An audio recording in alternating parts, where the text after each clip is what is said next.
Hello dear students, मैं संजीव शर्मा स्वागत करता हूं एक बार फिर से आप सभी का आपके प्यारे से प्लेटफॉर्म पे जिसका नाम है रहमान बुक क्लासेस। तो आज हम एक नया पैटर्न स्टार्ट करने जा रहे हैं। इसमें हम लोग क्वांटिटेटिव एप्टीट्यूड के बारे में डिस्कस करेंगे। क्वांटिटेटिव एप्टीट्यूड मोस्टली जितने सारे कॉम्पिटिटिव एग्जाम हैं, हर एग्जाम में ये आप लोगों को देखने को मिलता है, चाहे वो बैंक पीओएस या फिर एमबीए के एग्जाम्स हो, मैट के हो, क्लैट के हो, जितने सारे एग्जाम हैं, आईफीकैट के, इग्नू के हो, या फिर एसएससी के जो भी एग्जाम्स हैं, यूपीएससी के जितने सारे एग्जाम्स हैं, या फिर रेलवे रिक्रूटमेंट बोर्ड द्वारा पूछे जाने वाले सवाल है, सारे एग्जाम की अगर हम बात करें, चाहे वो किसी टीचर की वैकेंसी की बात करें, तो सारे एग्जाम की बात करें, तो मैं यहाँ पे लिख दे रहा हूँ मोस्टली एप्टीट्यूड कहाँ कहाँ देखने को मिलता है आपको। ये पहले तो बैंकिंग वाले सेक्टर में देखने को मिलता है, बैंकिंग सेक्टर में देखना है, फिर एसएससी में आपको भर भर के देखने को मिलेगा। इसके बाद आपका रेलवे के एग्जाम जो भी है, रेलवेज का, टीचर का जो आजकल चेंज हो गया है पैटर्न, टीचर्स के एग्जाम में आपको बहुत सारे देखने को मिलेंगे ये क्वांटिटेटिव एप्टीट्यूड। इसके अलावा जो है आपका यूपीएससी, बीपीएससी, जो भी पीसीएस के एग्जाम है, यूपीएससी, बीपीएससी, फिर पीसीएस, जितने सारे एग्जाम है अगर हम बात करें, उन सारे एग्जाम्स में आपको ये चीज देखने को मिलेगा। इसके अलावा अगर हम बात करें तो कैंपस रिक्रूटमेंट टेस्ट जो होता है, या फिर आपका कैंपस रिक्रूटमेंट टेस्ट। अब ये कैंपस रिक्रूटमेंट टेस्ट क्या होता है? कैंपस रिक्रूटमेंट, जैसे आप लोगों ने कोई भी ग्रेजुएशन की डिग्री लिया, जैसे आप लोगों ने बीटेक किया, एमबीए किया, या फिर कोई भी एग्जाम, और उसके पहले आप लोगों का एक एप्टीट्यूड टेस्ट होता है। जैसे ही आप इंटरव्यू के लिए जाते हो तो वहां पे एक एप्टीट्यूड टेस्ट होता है, उसके बाद आपको फाइनल राउंड, सेकंड राउंड में भेजा जाता है एप्टीट्यूड टेस्ट के बाद, ठीक है ना। तो ये सारे चीज देखने को आपको मिलेगा कि ये सारे क्वेश्चन एग्जाम्स में, सारे आप कह सकते हो जो भी एग्जाम आप देने जा रहे हो आने वाले समय में, उन सारे एग्जाम्स में आपको इन सब चीजों की जरूरत पड़ेगी। अभी एक चीज और यहाँ पे मैं ऐड कर देता हूँ, एसआई का एग्जाम जो होता है, दरोगा जो होता है, दरोगा का जो एग्जाम होता है, तो दरोगा के एग्जाम में भी ये देखने को आपको मिलेगा, ठीक है।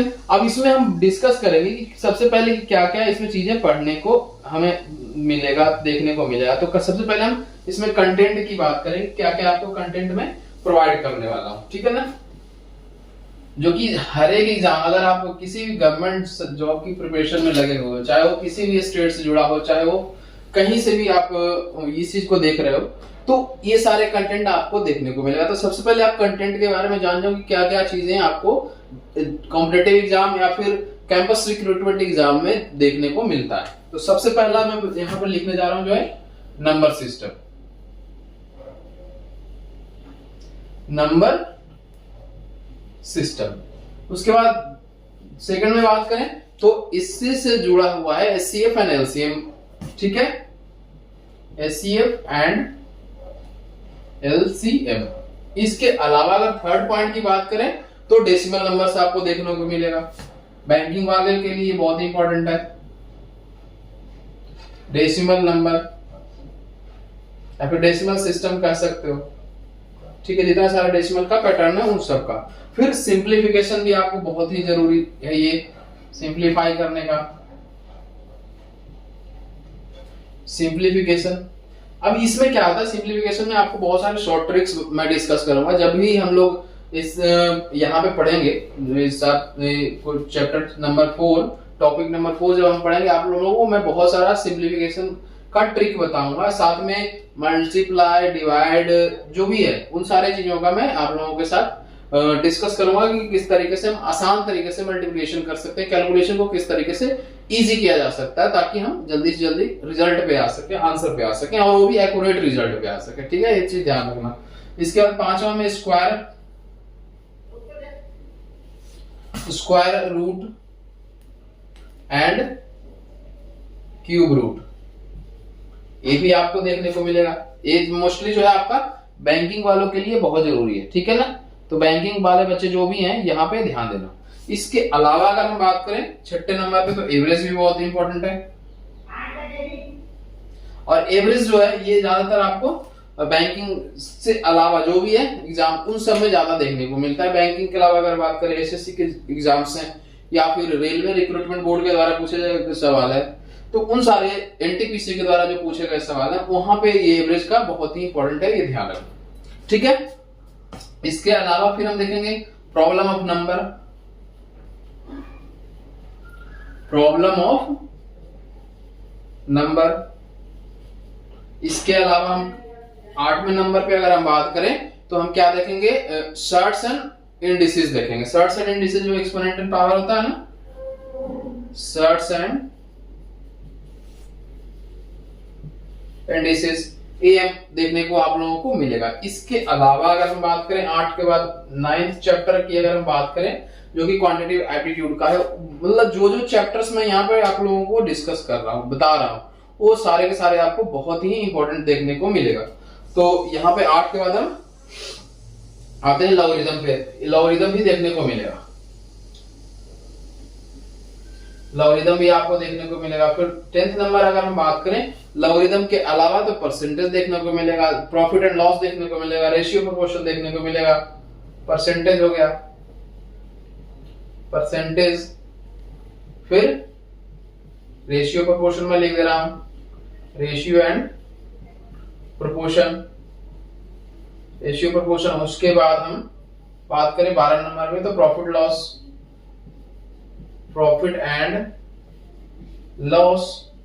इसके अलावा अगर हम बात करें 30 नंबर पे तो ये प्रॉफिट एंड लॉस भी सारे के सारे जो हैं आपको चैप्टर देखने में आसान रहेगा। सारी चीजें बहुत ही आसान है, आप लोग ऑलरेडी पढ़ भी चुके हो, लेकिन हम कॉम्पिटिटिव एग्जाम के पर्पज से किस तरह से यहाँ पे हम सॉल्व करेंगे, किस तरह से कॉम्पिटिटिव एग्जाम में पूछा जाता है, किस तरह के क्वेश्चंस को किस तरीके से सॉल्व किया जाता है, वो सारे चीज हमें हम लोग यहाँ पे डिस्कस करेंगे मिलजुल कर। ऐसा नहीं मैं पढ़ाऊंगा वो ठीक है, बट आपको इसमें पूरी तरह से इन्वॉल्व होना है। ठीक है, इसके बाद हम बात करें पार्टनरशिप देखने को मिलेगा। पार्टनरशिप, पार्टनरशिप बहुत ही मतलब इंपॉर्टेंट चैप्टर है। इसके अलावा चेन रूल, चेन रूल भी बहुत इंपॉर्टेंट है, चेन रूल। फिर 15 नंबर में अगर हम बात करें तो चेन रूल के अलावा time and work, pipe and systems, ये सब देखने को मिलेगा। टाइम एंड वर्क मैं लिख दे रहा हूं, टाइम एंड वर्क। फिर इसके अलावा 16 नंबर में पाइप एंड सिस्टम लिख लो आप लोग, pipe and system.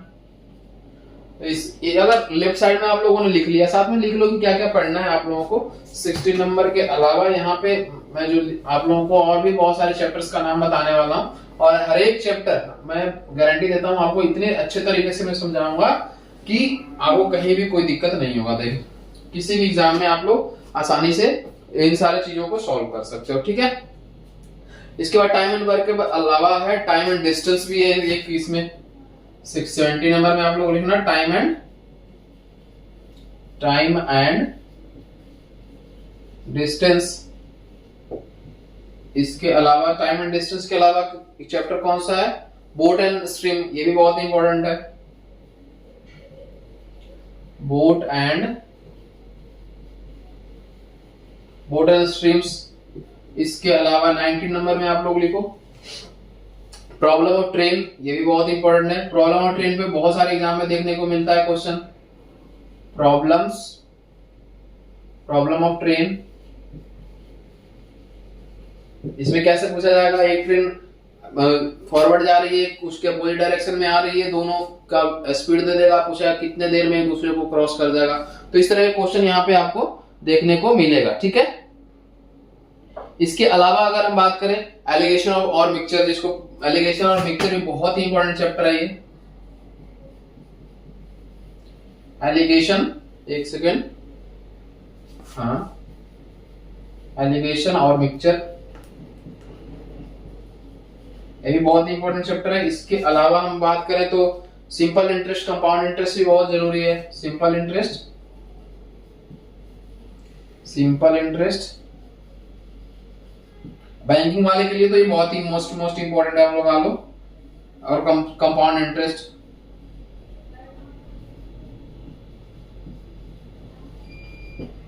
Simple interest and compound interest. इसके अलावा अगर कंपाउंड इंटरेस्ट के अलावा अगर हम बात करें तो आप लोगों को एरिया देखने को मिलेगा। 23 नंबर में क्या है, एरिया देखने को मिलेगा। इसके अलावा अगर हम बात करें तो सरफेस एरिया एंड वॉल्यूम, ये भी बहुत इंपॉर्टेंट है।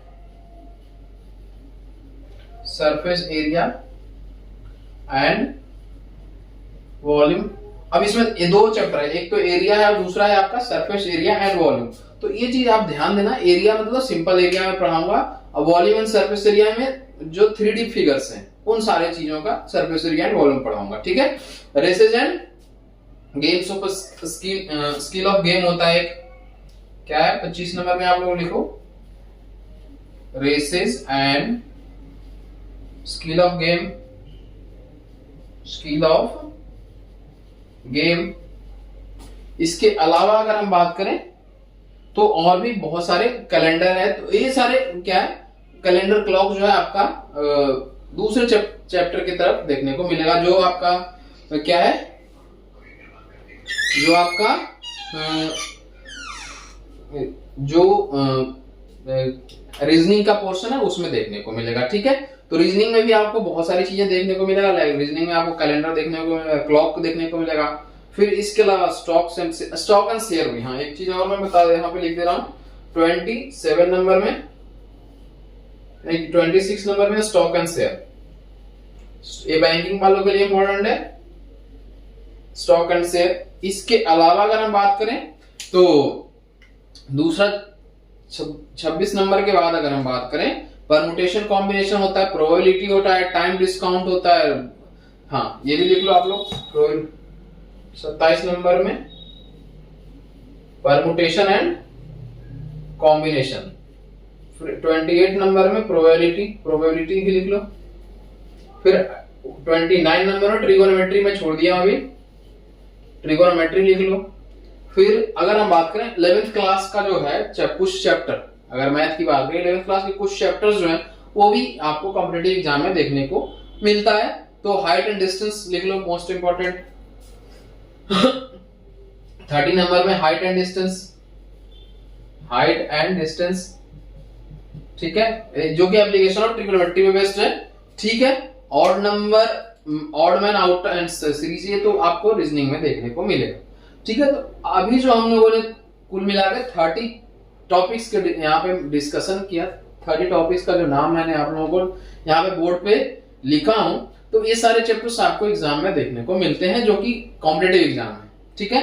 तो क्वांटिटेटिव एप्टीट्यूड में हम इन जो 30 चैप्टर्स की बात करें, इन 30 चैप्टर्स के बारे में हम लोग काफी डिटेल में आप लोगों को मैं डिस्कस करके बताऊंगा, काफी डिटेल में आप लोगों को यहाँ पे समझाऊंगा, ठीक है ना। तो आप लोग एक बार सेशन से जुड़े रहना ताकि मैं सारी चीजें आपको डिटेल में समझा सकूं। तो नंबर सिस्टम बहुत सारे बच्चे यहाँ पे पढ़ के भी आए होंगे कि नंबर्स क्या होते हैं, उसके अलावा कितने तरह के नंबर्स होते हैं। तो ये चीज आपको बार बार मैं रिपीट करवाऊंगा, ठीक है ना। तो इसको जल्दी से आप लोग नोट डाउन कर लो। इसमें 8:30 थोड़ा सा लाइट चला गया है तो जिसकी वजह से यहाँ पे थोड़ा कम लाइट दिख रहा होगा, बट कोई नहीं, आप लोग मैनेज कर लो थोड़ी सी।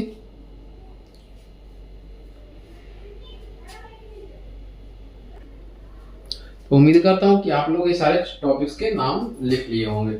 चलो मैं अभी मिटा रहा हूँ यहाँ पे सारी चीजें और एक एक करके हम सारे चैप्टर्स के बारे में डिस्कस करेंगे लेक्चर बाय लेक्चर, ठीक है।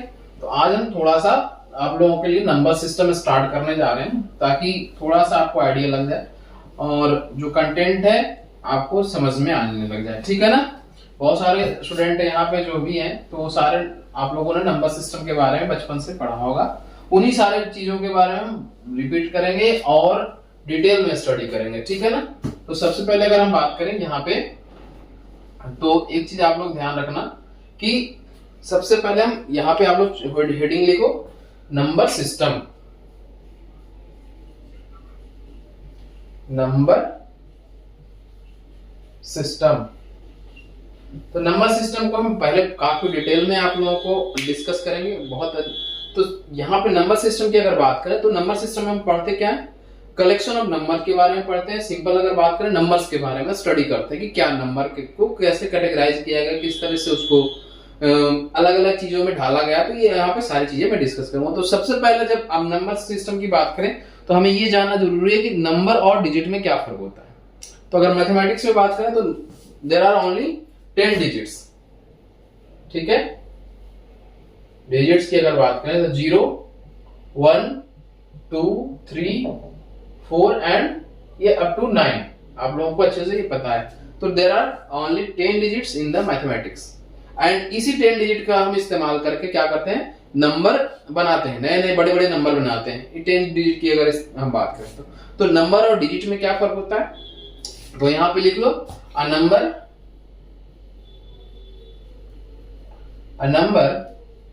इज, नंबर क्या होता है, आप लोग अगर बताना चाहो सिंपल भाषा में तो नंबर क्या होता है, इसको हम ग्रुप ऑफ कह सकते हो, ग्रुप ऑफ डिजिट से हम क्या करते हैं, रिप्रेजेंट करते हैं, ठीक है। तो नंबर इज डिनोटेड बाय, लिख लो आप लोग, इज डिनोटेड बाय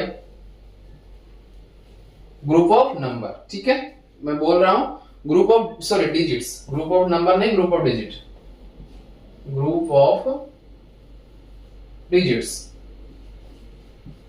तो ये चीज आप लोग, और इसको क्या बोलते हैं बताओ, कॉल्ड न्यूमरल्स, क्या बोलते हैं, कॉल्ड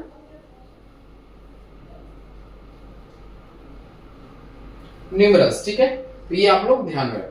इसके अलावा जो है सेकंड की बात करें तो आप लोगों को क्या पढ़ना है, place value and face value. क्या आप लोग हेडिंग लिखना, थोड़ा सा ही मैं आज डिस्कस करूंगा, place value and face value.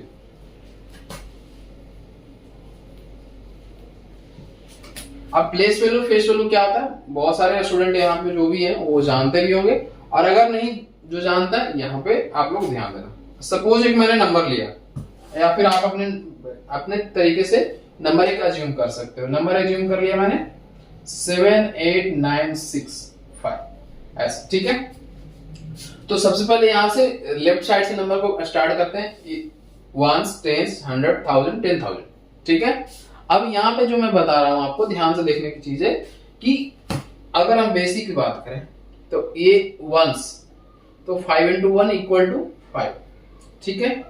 ये कौन से प्लेस पे, टेंस प्लेस पे, तो 6 into 10, ये क्या हो गया आपका 60। अगर थर्ड बात करें, थर्ड डिजिट की बात करें तो 9 into, ये कौन से प्लेस पे, 100 प्लेस पे, तो 900 इसका क्या हो गया प्लेस वैल्यू। फिर आपका ये क्या हो गया 8 into 1000, ये क्या हो गया 8000। फिर नेक्स्ट अगर हम बात करें तो ये 7 into 10,000, ये आपका क्या हो गया 70,000। अब 70,000 जो है ये आपका प्लेस वैल्यू है, क्या है, ये जो फर्स्ट मैंने लिखा है आप लोगों के लिए ये है प्लेस वैल्यू। अब आगे बात करते हैं तो फेस वैल्यू क्या होता है। तो फेस वैल्यू क्या होता है, ये जो सेकंड में आपको लिखा हुआ है, फेस वैल्यू 5 का 5 ही है, 6 का 6 ही है, 7 का 7 ही है, 8 का 8 ही है, 9 का 9 ही है। अब इसमें पूछा जाए what is the face value of 9, तो सिंपल आपको क्या आंसर करना है, सिर्फ 9, ठीक है। लेकिन आपको पूछा जाए what is the place value of 9, तो दिस इज 900। क्यों 900, क्योंकि 1s, 10s and 100, 1s, 10s and 100 की बात करें तो कौन से जगह पे है, 100 प्लेस पे है, तो 900 होगा, ठीक है। तो अब चाहो तो इस तरीके से आप लोग लिख भी सकते हो। इसके अलावा भी होता है 10,000 का लाख, 10 लाख, ये इंडियन में बात करें तो, अगर हम मिलियन में बात करें तो अलग होता है, ठीक है, इंटरनेशनल सिस्टम में। इसको जल्दी से आप लोग नोट डाउन कर लो। इसके अलावा हम बात करें तो various types of number system आप लोगों को देखने को मिलेगा। आप लोग इसे लिख लो जल्दी से, मैं फिर मिटाता हूं। इसमें जो है आपका टाइप्स ऑफ नंबर सिस्टम, आप लोग हेडिंग लिख लेना। एक एक चीज आप लोगों को यहाँ पे क्लियर करके बताऊंगा, मैं हर एक चीज समझाऊंगा ताकि आप लोगों को कोई भी दिक्कत ना हो। जब भी आप लोग दोबारा नोट्स आप लोग पढ़ो, जब भी आप लोग अपनी कॉपी ओपन करो तो आपको यहाँ पे दिक्कत ना हो, ठीक है ना। तो चलो सबसे पहले अगर नंबर सिस्टम के टाइप्स की बात करें तो लोग लिखो, स्टार्ट करो आप लोग, टाइप्स ऑफ, हेडिंग लिखो टाइप्स ऑफ नंबर सिस्टम। क्या होता है, टाइप्स ऑफ नंबर सिस्टम, या फिर नंबर्स लिख सकते हो, ये आपको ज्यादा कन्वीनियंट लगे आप लोग लिख लेना, ठीक है। तो टाइप्स में सबसे बात करें, पहली बात तो क्या होता है, नेचुरल नंबर। क्या होता है, नेचुरल नंबर। लिखो यहाँ पे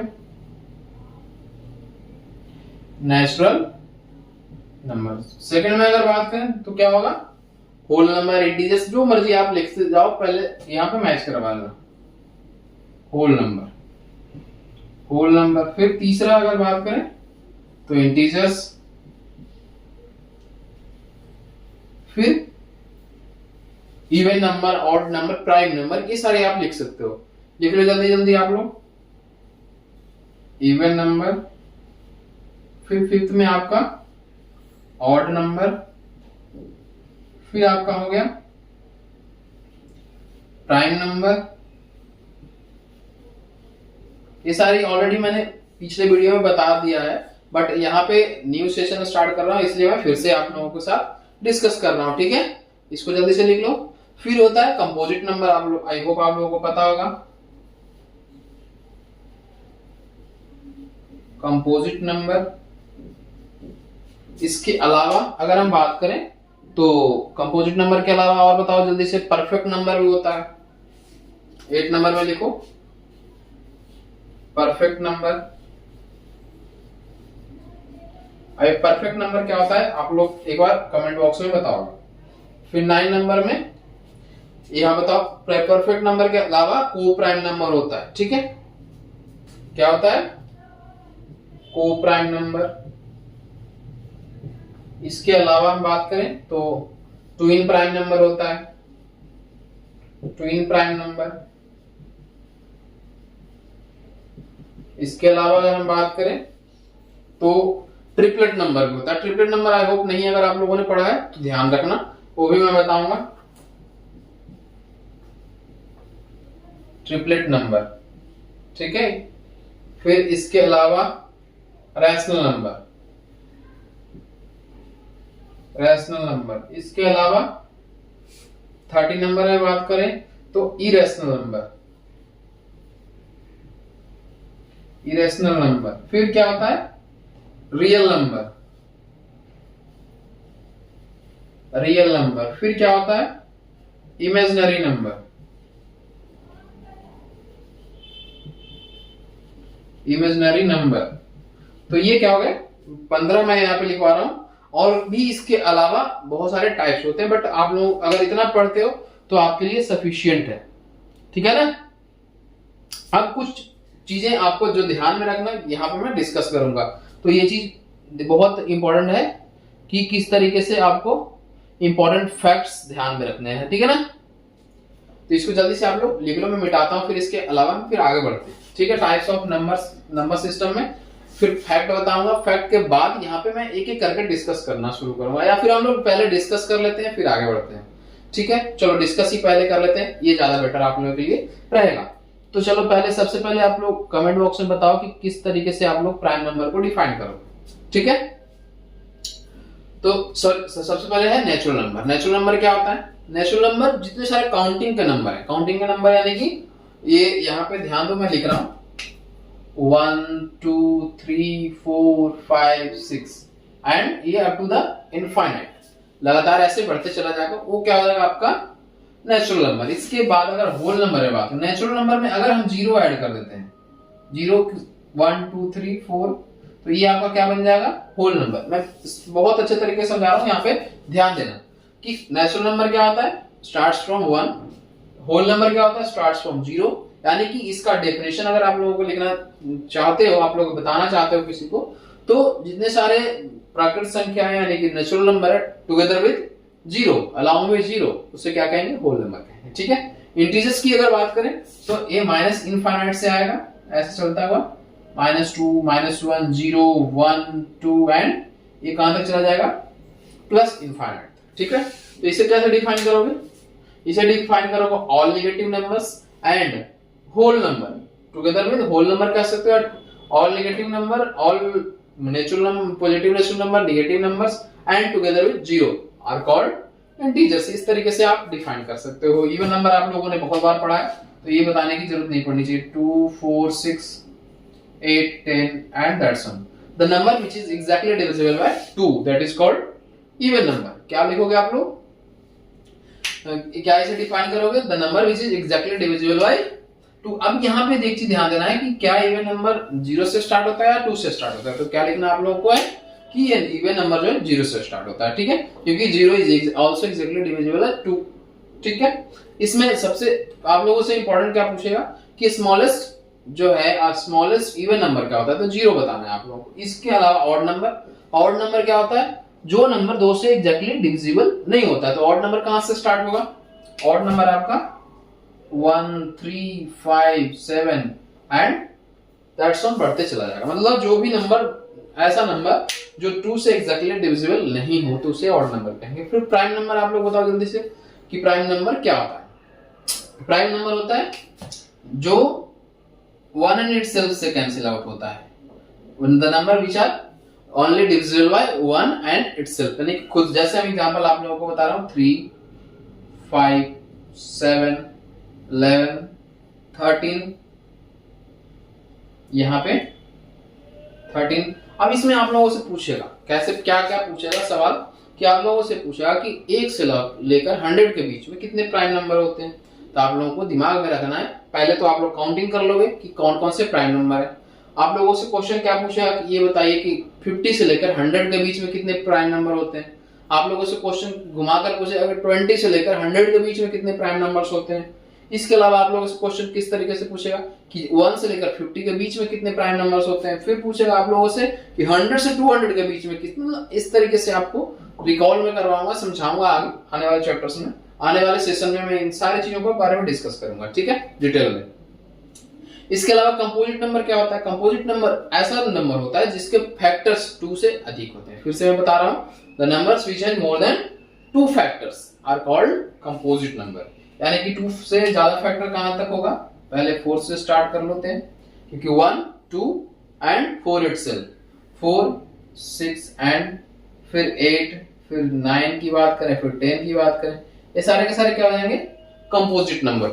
दैट्स आप लोग समझ रहे हो पहले। मतलब कंपोजिट नंबर में इवन नंबर भी आ सकता है, ऑड नंबर भी आ सकता है। मीनवाइल आपको ये ध्यान रखना है कि उसके फैक्टर्स जो है 2 से अधिक होने चाहिए। तो अगर 2 फैक्टर होगा तो वो प्राइम नंबर हो जाएगा, और अगर 2 से अधिक होगा तो क्या हो जाएगा आपका, फिर से बताओ आप लोग, अगर 2 से अधिक फैक्टर होगा तो क्या हो जाएगा, ये आपका कंपोजिट नंबर हो जाएगा। अब है परफेक्ट नंबर। परफेक्ट नंबर क्या होता है, ऐसा नंबर, मैं फिर से बता रहा हूं, ऐसा नंबर जिसके फैक्टर्स का सम जो है किसके बराबर हो, इसके नंबर के बराबर हो। आप लोग यहां पर समझना, इस तरफ मैं समझा रहा हूं परफेक्ट नंबर। परफेक्ट नंबर ऐसा नंबर होता है, परफेक्ट नंबर, ठीक है, यहां पे लिख लो आप लोग। फिर से मैं बोल रहा हूं, परफेक्ट नंबर, परफेक्ट नंबर, ठीक है। तो परफेक्ट नंबर क्या होता है, ऐसा नंबर जिसके फैक्टर्स, मतलब एक एग्जांपल में ले रहा हूं 6, ठीक है। 6 का फैक्टर कौन कौन सा होता है आप लोग जल्दी से बताओ कमेंट बॉक्स में। 6 का फैक्टर होता है 1 2 3 एंड 6, ठीक है। इसके अलावा कोई फैक्टर होता है, हाँ या ना, जल्दी से बताओ। तो इसमें अगर हम बात करें तो 6 के फैक्टर्स अपने को छोड़कर, खुद को छोड़कर 6 के फैक्टर्स कितने सारे हैं बताओ। इसके अलावा ये 3 फैक्टर है। अब इन तीनों का सम कितना होता है, 1 + 2 + 3, ये कितना हो गया, 6 के बराबर है, हाँ या ना। तो ये that is the perfect number. अब एक होता है 28, एग्जांपल एक और बता रहा हूं। 28 का फैक्टर्स जल्दी से आप लोग कमेंट बॉक्स में बताओ, यहां पे मैं लिख भी रहा हूं। तो इसके फैक्टर हो गए 1 2 के अलावा 4 फिर 7 फिर 14, ठीक है। अब 14 और इटसेल्फ भी होगा, एक खुद भी तो होगा फैक्टर, बट इटसेल्फ वाले को काउंट नहीं करना, उससे जो छोटा है उसे काउंट करना, ठीक है ना। ध्यान रखना, अपने खुद नंबर को नहीं काउंट करना है, नंबर को छोड़ के काउंट करना है। तो नंबर को अगर इसे हटा दो, ठीक है, तो बचेगा क्या, ये सारे नंबर्स। अब ये सारे नंबर्स को एक बार ऐड करो, 1 2 4 7 + 14, तो ये सबको ऐड करोगे तो किसके बराबर होगा, 28 के बराबर। यानी कि ऐसा नंबर जिसके फैक्टर का जो सम है वो क्या हो, आपका नंबर के इक्वल हो, उसे क्या कहेंगे, परफेक्ट नंबर कहेंगे। समझ गए ये चीज। अब इसके अलावा आ जाओ को प्राइम नंबर। को प्राइम नंबर क्या होता है आप लोग जल्दी से बताओ। मैं यहां पे समझा रहा हूं, 2 ऐसा नंबर जिसका एचसीएफ क्या हो, 1 हो, क्या हो, एचसीएफ 1 हो। अब एग्जांपल में मैं बता रहा हूं, 8 और 9 का एचसीएफ क्या होगा, 8 और 9 का HCF 1। ठीक है, इसके अलावा अगर हम बात करें 5 और 7 का HCF क्या होगा, इन दोनों का भी HCF 1 होगा। तो ये दोनों क्या कह सकते हैं, को प्राइम नंबर कह सकते हैं। इसके अलावा एग्जांपल बहुत सारे हैं, 10 11 हो गया, 10 13 हो गया, ये सारे के सारे क्या है आपका को प्राइम नंबर के एग्जांपल्स। ठीक है, क्लियर है, यहां तक कोई दिक्कत नहीं होनी चाहिए। इसके अलावा अगर बात करें टू इन प्राइम नंबर, अब ये बताओ टू इन प्राइम नंबर क्या होता है। ठीक है, अब ऐसा दो प्राइम नंबर जिसका बीच का जो डिफरेंस है ओनली 2 का, फिर से बता रहा हूं, दो ऐसे प्राइम नंबर जिनके बीच का डिफरेंस जो है ओनली 2, मतलब 2 का गैप हो। जैसे एक एग्जांपल बता दें 3 एंड 5। ठीक है, 3 5, फिर इसके बाद 11 13, इनके बीच का गैप क्या है, 2 है। फिर 17 एंड 19, इनके बीच का गैप क्या है, फिर वही है। फिर इसके अलावा 41 एंड 43, ये सारे क्या है आपके टू इन प्राइम नंबर के एग्जांपल्स। तो आप लोगों को अगर नहीं पता है तो लिख लो। इसके अलावा 5 7, ये मैंने छोड़ दिया था, 5 7, ये these are the examples of twin prime number. ठीक है, अब इसे नोट डाउन करने के बाद आप लोग ये समझना ट्रिपलेट नंबर, ये बहुत इंपॉर्टेंट है। ठीक है, ट्रिपलेट नंबर बहुत इंपॉर्टेंट है। आप लोग पढ़ाई, आप लोगों को ये शायद ये चीजें पर डिस्कस नहीं किया हुआ पिछले क्लासेस में, तो ये समझने की चीज है कि ट्रिपलेट नंबर क्या होता है। ट्रिपलेट नंबर यहाँ पे समझ लो, ट्रिपलेट नंबर 3 ऐसे नंबर जिसमें से 2 का सम का स्क्वायर ऑफ सम जो है तीसरे के स्क्वायर के बराबर हो। मैं समझा रहा हूं, यहाँ पे समझने की कोशिश करना। ठीक है, यहाँ पे मैंने एक एग्जांपल लिया, 3 square plus 5 square equal to नहीं 3 square plus 4 square equal to 5 square. क्या ये मैंने सही लिखा है, आप लोग फिर से एक बार बताओ। 3 का स्क्वायर कितना होता है, 9 होता है। 4 का स्क्वायर 16, 16 प्लस 9 क्या होता है, 25, 25 और 5 का स्क्वायर 25। तो ये कह सकते हैं कि दो नंबर का सम, स्क्वायर का सम। फिर से मैं बोल रहा हूं, दो number 3 and 4, these are the two numbers whose sum of a square is equal to the square of 5. That means this is a triplet number। यानी कि हम कह सकते हैं कि 3 4 and 5, 3 4 and 5 are the triplet number।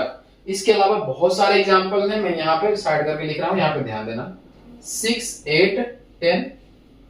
ठीक है, इसके अलावा अगर बात करें 12 16 20, आप लोग ऐड करके देख सकते हो।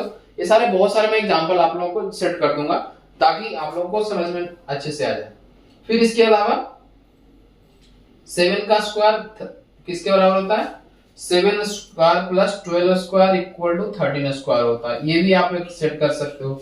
7 12 13, क्योंकि 7 का स्क्वायर 49, फिर 12 का स्क्वायर आपका कितना हो जाता, नहीं 7 नहीं 5, सॉरी मैं यहाँ पे गलत लिख रहा था, 5 का स्क्वायर 25, 12 का स्क्वायर 144, 13 का स्क्वायर 169। अब यहाँ पे जो 12 का स्क्वायर प्लस 5 का स्क्वायर 13 के स्क्वायर के इक्वल। ठीक है, इसको आप लोग नोट डाउन कर लो। ये हो गया आपका ट्रिपलेट नंबर। दैट्स इट, यहां तक समझने में कोई दिक्कत नहीं होनी चाहिए। इसके अलावा अगर हम बात करें तो 12 नंबर में आपका क्या है, रैशनल नंबर। रैशनल नंबर क्या होता है, ऐसा नंबर जो P अपॉन Q के फॉर्म में रिप्रेजेंट किया जा सके और Q जो है 0 के बराबर नहीं होना चाहिए।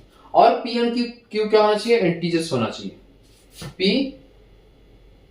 P and Q are integers, ध्यान में रखना। तो इसमें क्या है कि इंपॉर्टेंट चीज क्या है कि P अपॉन Q के फॉर्म में हम 2 को भी रिप्रेजेंट कर सकते हैं, क्योंकि 1 भी नीचे डिवाइड में होता है। और यहाँ पे कंडीशन क्या दे रखा है कि Q 0 के इक्वल नहीं हो, बाकी कुछ भी हो आपका चल जाएगा काम। फिर P एंड Q दोनों क्या होना चाहिए, आपका इंटीजर्स होना चाहिए। तो 2 and 1 दोनों इंटीजर है। इसके अलावा 2 अपॉन 5 कर सकते हो, 5 अपॉन 7 कर सकते हो, 9 अपॉन 10 कर सकते हो, कुछ भी आपका आपकी मर्जी से एग्जांपल ले सकते हो। इरेशनल नंबर क्या होता है पहले बताओ। इरेशनल नंबर पहले तो जितने सारे नॉन टर्मिनेटिंग और नॉन रिपीटिंग नंबर्स हैं, ठीक है, नॉन टर्मिनेटिंग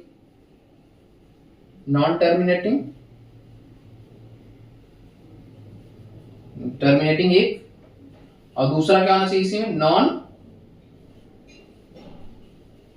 रिपीटिंग होना चाहिए। ठीक है, एग्जांपल के लिए मैं यहां पे समझा रहा हूं नॉन टर्मिनेटिंग और नॉन रिपीटिंग का मतलब क्या होता है। नॉन टर्मिनेटिंग का मतलब कि जैसे हमने किसी भी नंबर का डेसिमल एक्सपेंशन किया, डेसिमल के फॉर्म में जब रिप्रेजेंट करना शुरू करते हैं डिवाइड करने के बाद, तो वो पहले तो पूरी तरीके से डिवाइड नहीं होनी चाहिए। जैसे 1/7 को आप लोग डिवाइड करना शुरू करोगे, 1 को 7 से डिवाइड करना शुरू करोगे, तो वो क्या होगा, आपका नंबर जो है कभी भी टर्मिनेट नहीं होगा, पूरी तरीके से डिवाइड नहीं होगा, कंटिन्यूअसली वो इनफाइनाइट तक चलता जाएगा। और दूसरा कंडीशन क्या है, नॉन रिपीटिंग, यानी कि इसमें मैं 2 एग्जांपल आपको देता हूं, 1/3 एंड 1/7। इन दोनों को अगर आप चेक करोगे तो 1/3 को डिवाइड करोगे तो 0.3333 हमेशा रिपीट करते रहेगा, लेकिन ये 1/7 ये रिपीट नहीं करेगा। तो अगर नहीं रिपीट करेगा तो इरेशनल होगा, लेकिन ये रिपीट कर रहा है तो रेशनल होगा। दोनों में फर्क समझना, ये रिपीट कर रहा है तो ये रैशनल होगा, लेकिन ये रिपीट नहीं कर रहा है तो इरेशनल होगा। इसलिए मैं आपको बहुत अच्छे तरीके से समझा रहा हूं। फिर रियल नंबर क्या होता है, रियल नंबर वही होता है जो आपका rational number plus irrational number equal to real number. ठीक है, जो भी आप लोगों ने अभी तक पढ़ा है वो सारे के सारे रियल नंबर का ही फॉर्म पढ़ा है। तीसरा आपको 11th क्लास में ये इमेजिनरी नंबर का कॉन्सेप्ट देखने को मिलता है। इमेजिनरी नंबर जो है a प्लस आयोटा b के फॉर्म में जो भी रिप्रेजेंट किया जा सकता है उसे हम क्या कहते हैं, इरेशनल नंबर कहते हैं, सॉरी इमेजिनरी नंबर कहते हैं। आयोटा क्या होता है, आयोटा होता है -√1। ठीक है, माइनस, जैसे एक चीज मैं समझा रहा हूं, यहाँ पे ध्यान देना, यहाँ पे थोड़ा सा स्पेस में लूंगा आप लोगों से। जैसे x² + 1 = 0 होता है। ठीक है, एक मैंने एग्जांपल लिया, x² = क्या होगा, -1, और x = क्या होगा, √-1, और इसी को हम आयोटा बोलते हैं। क्या बोलते हैं, आयोटा बोलते हैं, क्योंकि आज तक आप लोगों ने जो पढ़ा है। ठीक है, और इसमें इरेशनल नंबर में √2, √3 ये सारे नंबर भी आएंगे। ठीक है ना, इसमें जो आप लोगों ने पढ़ा है आज तक यही पढ़ा होगा कि स्क्वायर रूट में कभी भी माइनस नहीं होता, लेकिन अगर ऐसा होता है तो ये क्या है, इमेजिनरी नंबर है। ठीक है, जस्ट एक एग्जांपल में समझा रहा हूं, 2 + iota 3 that is the imaginary number. फिर इसके अलावा आप लोगों को कोई भी डाउट बच गया है मन में, कोई भी शंका बच गया है, तो आप लोग कमेंट बॉक्स में पूछ सकते हो, समझने की कोशिश कर सकते हो। मैंने बहुत ही अच्छे तरीके से टाइप्स ऑफ नंबर सिस्टम को डिस्कस किया है। अब अगले सेशन में हम क्या करेंगे, कुछ इंपॉर्टेंट फैक्ट्स पढ़ेंगे। इंपॉर्टेंट फैक्ट्स के अलावा जो है प्राइम नंबर का टेस्ट करेंगे, क्वेश्चंस बहुत सारे डिस्कस करेंगे। इसके अलावा इंपॉर्टेंट फॉर्मूला जो है अलजेब्रा में वो, फिर इसके अलावा जो है डिविजिबिलिटी रूल, जो कि बहुत ही इंपॉर्टेंट है। डिविजिबिलिटी रूल आप लोगों को आना चाहिए, अगर ये नहीं आता है तो फिर आपको बहुत ही प्रॉब्लम होने वाली, क्योंकि डिवाइड कितना करते हैं, टेस्ट ऑफ डिविजिबिलिटी पढ़ेंगे। इसके अलावा जो है आप लोगों को उससे मैं हर एक फैक्टराइजेशन आप लोगों को बताऊंगा, मॉडुलस बताऊंगा, concept greatest integer function value बताऊंगा। इसी चैप्टर में आप लोगों से सारी चीजें डिस्कस करूंगा कि greatest modulus of a number कैसे निकालते हैं, ग्रेटेस्ट इंटीजर वैल्यू कैसे निकालते हैं, फिर फैक्टोरियल ऑफ अ नंबर कैसे निकालते हैं। तो ये सारी चीजें आप लोगों को यहाँ पे देखने के मिल।